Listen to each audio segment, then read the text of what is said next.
Now we invite the next speaker, Dr. Saurabh Deshmukh. Dr. Saurabh Deshmukh is going to enlighten us about impact of COVID on ophthalmic training during residency and fellowship.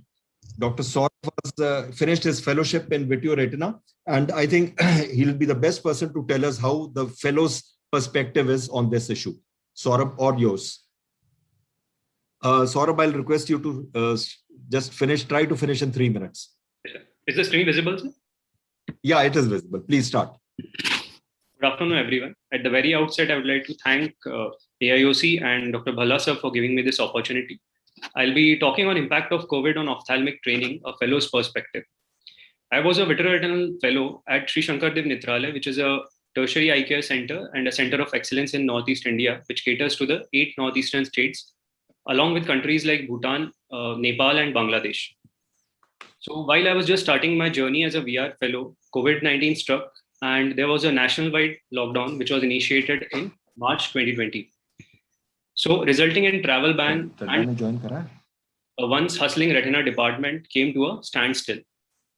So as a fellow, I expected my training to provide me with diagnostics and management of vitreoretinal diseases. And I wanted to be also a part of academic discussions, webinars, national and international conferences as well.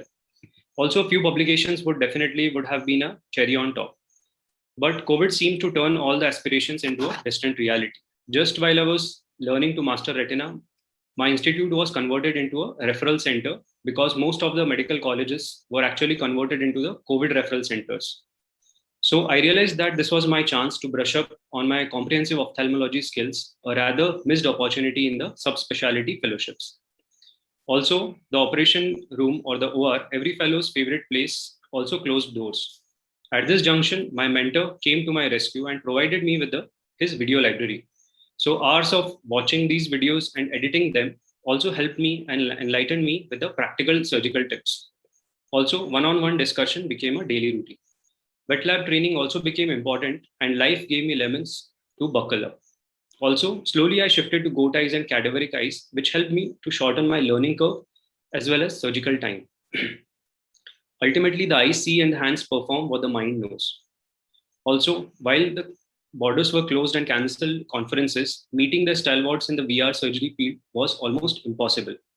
But virtual platforms came to the rescue, and not only did I get a chance to present on multiple platforms, I also got to meet the stalwarts through the virtual webinars. Also, less workload helped me concentrate better on my publications. And during this COVID pandemic, I was able to publish more than 15 articles during this period. With ample time to spare, I started my own website called as ilearn.in in April 2020, which was a venture very close to my heart. So today, iLearn has more than 500 visitors every day and has 3,000 subscribers. And it helps the PGs in scoring well in their exams by providing notes as well as question banks. And I don't think iLearn would have been possible without the COVID pandemic. Also, finally, all that ends well. I completed my fellowship in May 2021 with 2 months of voluntary extension to cover up for the surgical loss which I incurred during the COVID pandemic. And my institute was kind enough to allow that. So what we learned during COVID pandemic is that we need to be jack of all trades and master of all when it comes to the eye. Also, learn from your mentor's mistakes. Video-assisted skill transfer is an inexpensive boon if well utilized. Also, we need to remember that publish and flourish because today academician is the new clinician. Also, be others and give back. I would like to end by saying, be strong now because things will get better. It might be stormy now, but can't rain forever. Thank you so much. Thank you, Saurabh. I would invite Dr. Abhijit Kaur to discuss this topic of Dr. Saurabh.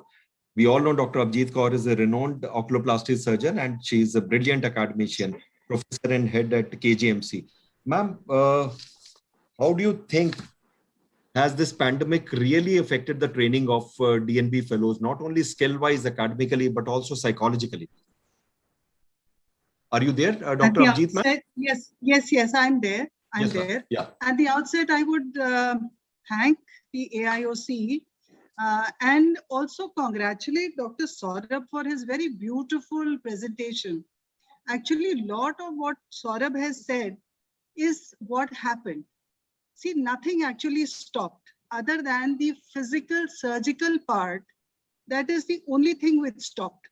Otherwise, academics continued in several forms in major institutions. I think large number of us actually did more teaching than we would have done with a running OPD and a regular surgical theater on. The tools have been more than many. We have had in-house discussions. We have had virtual case scenarios. We have had OSCE to help the children in their tests, and also have made a system. In my institution, I have the system of regular monthly evaluations. So there is no slackening as far as the learning is concerned. The only two issues that I feel, although you do things on both eyes, you do cadaveric dissection, but still that human touch of bleed and the real tissue, that is something which definitely has taken a beating. The second thing which I feel is that the human aspect, the touch of a patient, the counseling, the ATCOM, which is such an important part of our learning of any subject, that has taken a little beating. Otherwise, the academic content is available on the net. And that also goes to say that you can train engineers through books, but you can't make doctors through books.